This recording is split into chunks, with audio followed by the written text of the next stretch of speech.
Ushmo Echad et son nom reconnu par tous.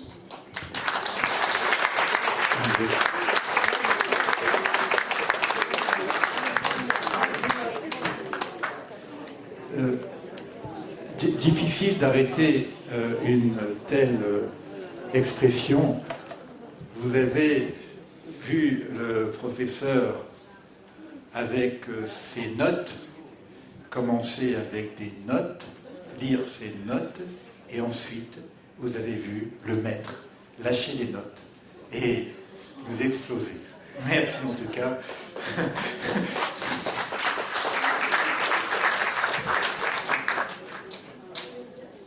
Ça fait du bien. Je voudrais vous présenter, non pas le Rav Mordechai Shriki comme il se doit, puisqu'on le connaît à travers l'Institut Ramchal. Je voudrais le présenter, si vous permettez. Oui. Voilà. Tout à l'heure, je parlais, vous avez vu juste un petit passage de maquette sur l'universel et vous avez compris que je disais, est-il possible de trouver cet universel dans la métaphysique juive? Après avoir rencontré Manitou, qui m'a donc évidemment ouvert le champ de cet universel, et en tout cas également du judaïsme classique en tant que singularité, je me suis tout de suite intéressé donc à la métaphysique et j'ai eu la chance de pouvoir étudier un livre qui s'appelle Da'at V'not du Ramchal. Et ensuite j'ai eu l'occasion de lire des livres traduits en français du Ramchal, écrits par un Rav qui s'appelait le Rav Shriki.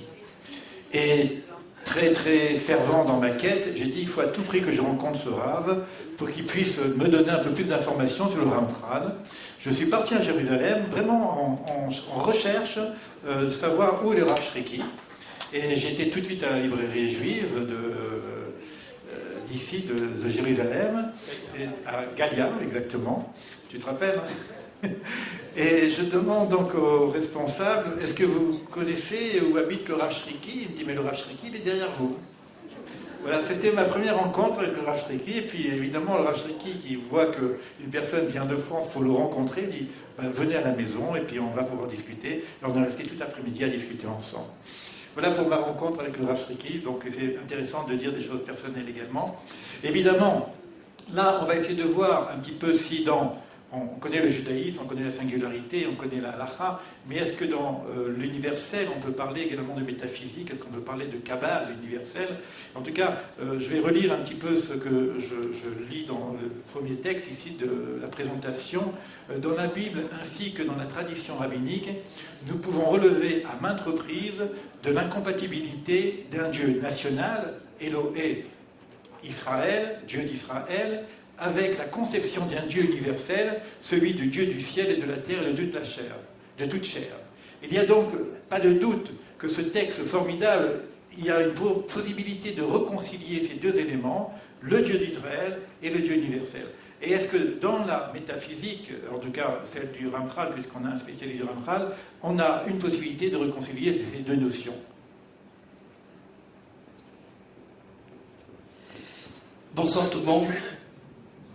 Le Rav Ori Shalom et professeur Benogros, professeur Trigano, professeur Bati. Bonsoir à toutes et à tous. D'abord, toutes mes félicitations pour Léo Guez, pour toute cette rencontre. C'est la deuxième fois donc cette rencontre dans la voie donc, de l'universel. J'aimerais donc présenter cette idée de l'universel différemment à partir d'un texte, peut-être de la Torah qui est énigmatique, mais qui à mon avis relève beaucoup donc de cette incompatibilité dont tu parlais. Ela melachim asher malchu be'eretz Edom lifnei meloch melech be'Israël. Voici les rois qui régnèrent dans les pays d'Édom avant qu'un roi régnât sur les enfants d'Israël. Comme c'était impossible donc cette rencontre entre les deux royaumes, d'abord le royaume d'Édom, ensuite le royaume d'Israël. Comme si ces deux royaumes ne pouvaient pas se toucher, se rencontrer. El Malchut Noga'at Beshel Chaverta. Un royaume ne peut donc frôler un autre royaume, ne serait-ce que l'épaisseur d'un cheveu, 19 mètres. Édom d'abord, ensuite Israël. V'harav yatsa achiv. Et ensuite, comme dit le verset, son frère, donc Jacob, est sorti après lui, après Édom. D'abord Édom, le royaume d'Édom, et ensuite le royaume d'Israël. Et pourtant, Jacob entretient une relation très bizarre avec Esav. Ve'ado ochezet be'akev Esav. Il y a donc une relation où Jacob lui tient, il saisit donc la cheville, le talon de Esav. Il est sur les traces de Esav, Ikvot Esav. Pour quelle raison Jacob doit être sur les traces de Esav? Qu'est-ce qu'il a cherché chez Édom? Qu'est-ce qu'il a cherché chez Esav? On voit donc cette rencontre d'abord très difficile entre les deux, à plusieurs reprises dans la Torah. Ensuite, une décision de la part de Esav de tuer, ni plus ni moins, Jacob et tous ses descendants. Et voilà, il y a donc une confrontation, certes, mais il y a aussi un shalom, il y a aussi une paix, même une promesse de se rencontrer. Esav qui demande donc à Jacob de marcher avec lui. Il va l'honorer, il va tout lui donner, il va le protéger aussi. Mais Jacob de lui dire, laissez-moi à ma commodité sur les pas de la suite qui m'accompagne, sur le pas donc des enfants, jusqu'à ce que je rejoigne mon maître à Séir, à savoir, un autre jour, une autre fois, je vous rencontrerai chez vous, de votre montagne, sur le mont donc de Esav, le mont de Séir. Nous savons que cette rencontre n'a jamais été accomplie, n'a jamais été faite. Et d'après nos maîtres, dans le Yerushalmi, à savoir dans le Talmud de Jérusalem, cette rencontre ne se fera qu'à la fin des temps. Comme est écrit d'ailleurs chez le prophète Ovadia, Va'alum Mosheim Behar Tzion Lishpot et Esav Vehaita l'Adonai Melucha. Il y a effectivement une rencontre à la fin des temps. C'est seulement à la fin. À la fin donc où on se rencontre. On se rencontre, Va'alum Mosheim, donc les libérateurs, montrant sur la montagne de Sion, nous sommes pas loin du mont Sion, ici au King Salomon, donc les libérateurs montrant sur le mont de Sion, afin de juger la montagne de Esav, Ishpot et Esav. C'est seulement après, Vehaita l'Adonai Melucha, et ainsi le royaume appartient donc à l'Éternel. C'est seulement à la fin qu'après ce jugement, où le royaume appartiendra donc à l'Éternel. De quel jugement s'agit-il? Si nous devons juger la montagne de Esav, le mont de Esav, comme dit le Malbim, les grands de Esav, il s'agit donc, quels sont ces grands de Esav? Qui devons-nous juger? Titus? Ou bien peut-être Isabelle la catholique, ou peut-être les nazis? Qui nous allons juger dans ce monde de Esav? Ils sont plus là. Et donc, il ne s'agit pas d'un jugement littéralement, mais il s'agit donc d'examiner Esav, d'examiner l'origine de Esav dans le monde, l'origine nécessaire de Esav, de ces Malké Edom, de ces Malachim, de ces rois de Edom dans le monde. Donc cette nécessité de Esav, cette nécessité non pas d'une seule nation dans le monde, mais des nations, des rois de Edom, et aussi le roi d'Israël, c'est vrai, il ne se rencontre qu'à la fin, par ce jugement. Ce jugement, de quoi il s'agit-il? De quoi il s'agit? Au fait, nous allons le comprendre à partir d'un autre verset, non pas chez Ovadia, qui lui-même était d'ailleurs d'origine de Esav, c'est lui qui nous dit donc cette prophétie, les libérateurs montrant sur le mont de Sion, c'est lui donc qui parle de ce jugement de Esav, de la fin des temps.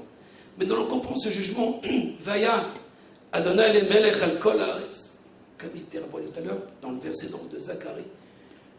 Vaya Adonai le Melech al Kol Haaretz, l'Éternel sera Dieu sur toute la terre, et l'Éternel sera un. Bayomaou, en ce jour-là, l'Éternel sera un, et son nom aussi sera un. Et là, le Talmud de poser la question, il sera un, Va'idna lav echadu. Maintenant, il n'est pas un. Le verset nous dit, Vaya Bayomaou, en ce jour, l'Éternel sera un. Donc, comment, maintenant il n'est pas un, comment on peut dire une chose pareille? Et là, le Talmud nous répond, apparemment, je dis bien apparemment à côté, mais en réalité, c'est une réponse très profonde que nous allons essayer de comprendre selon le Ramchal. Ce que le Talmud nous dit dans Masechet Psachim, à la fin du chapitre 3, Bayomaou, c'est vrai, en ce jour, Dieu sera un. Maintenant, il n'est pas un, non. En vérité, pour les bonnes nouvelles, alors nous bénissons Dieu. Atov Ameti. nous allons bénir Dieu par celui qui octroie le bien. Hatov, il est bon, et il octroie le bienfait. Mais par contre, pour les mauvaises nouvelles, nous connaissons peut-être un autre Dieu, ou plutôt une autre manière, ou un autre mode de Dieu, ou plutôt un mode qu'on ne comprend pas très bien. Pour les mauvaises nouvelles, par exemple pour la mort d'un proche, alors nous dirons Baruch Dayan Ha'emet. Béni soit donc le juge de la vérité. Ces difficultés, au fait, ces différences de bénir Dieu pour le bien, en lui attribuant une certaine formule, celle de celui qui octroie le bien, mais par contre pour le malheur, celui donc qui est juge de la vérité, on ne comprend pas qu'est-ce qu'il fait, mais c'est un juge, il juge donc la vérité, Dayan Ha'emet. Et les maîtres nous disent qu'il faut bénir aussi pour le malheur. Comment peut-on bénir Dieu pour le mal? Comment donc peut-on mevarchim ala ra'a? Comment on peut donc faire une bénédiction, bénir sur le mal? En fait, bénir sur le mal, il est possible de bénir sur le mal seulement si nous sommes capables de sonder, de juger exactement, de retrouver cette notion, cette origine du mal, ce qu'on appelle donc ce mal ontologique. Comprendre donc le mal ontologique, ou plutôt la nécessité et la fonction de ce mal, nous permet donc de faire régner Dieu. Tout le temps qu'on n'a pas intégré, tout le temps qu'on n'a pas saisi et compris donc le mal, sa place dans l'histoire aussi bien que dans la création, alors nous ne pouvons pas comprendre, nous ne pouvons pas faire régner cette unité ici-bas dans ce monde. Quand est-ce que le Hachem sera un? C'est seulement lorsqu'on aura sondé, jugé, examiné, et ça, je dirais presque intégré par rapport à ce que je vais expliquer tout de suite, sans le Ramchal. Alors, seulement en intégrant donc le mal dans l'histoire, sa nécessité, son importance, alors nous pouvons comprendre et arriver donc à cette unité. Puisque le mal lui-même exprime ce schisme, exprime donc cette multiplicité. Cette multiplicité, oui, on a besoin, parce qu'au fait, le mal lui-même fait cette séparation. La pétar, khatat, revetz. À la naissance d'un enfant, il y a ce mal qui vient séparer la matrice, la mère, avec l'enfant. De même, le mal est nécessaire en tant que schisme, en tant que séparation, en toute l'existence et l'émanateur, et entre Dieu. L'éternel, le monde lui-même est contenu comme un bébé, je dirais, toute cette existence, comme l'univers entier, est contenu au sein même de l'être premier. Mais voilà, pour pouvoir donner naissance à cette existence, il y a lieu donc d'un retrait, il y a donc d'une séparation.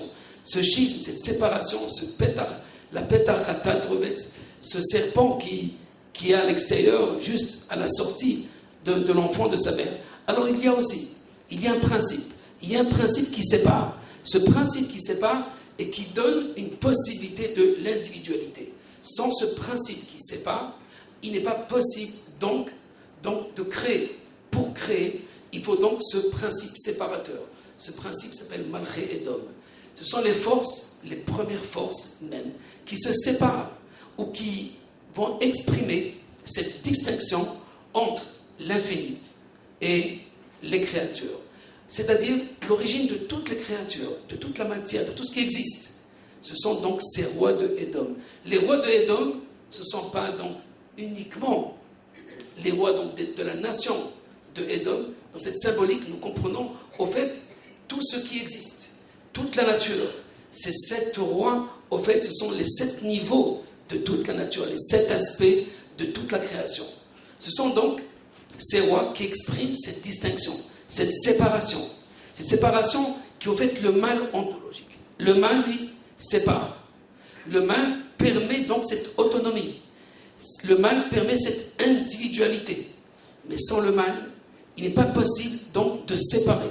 Cette notion de séparation, donc, ce qu'on appelle le mal lui-même, n'est qu'au fait la possibilité de la création. C'est ce que dit le verset Yotzeo uborer hosher, ose shalom uborer ra. Uborer ra. Le verset dans Isaïe parle donc celui qui forme la lumière, mais aussi qui crée les ténèbres, qui crée le mal, qui crée donc le mal. Cette création du mal, au fait, à quel moment nous pouvons parler du mal moral? C'est seulement lorsqu'il y a un règne du mal, le règne de Édom. Que la multiplicité existe, soit. Qu'elle règne, non. Au moment où elle règne,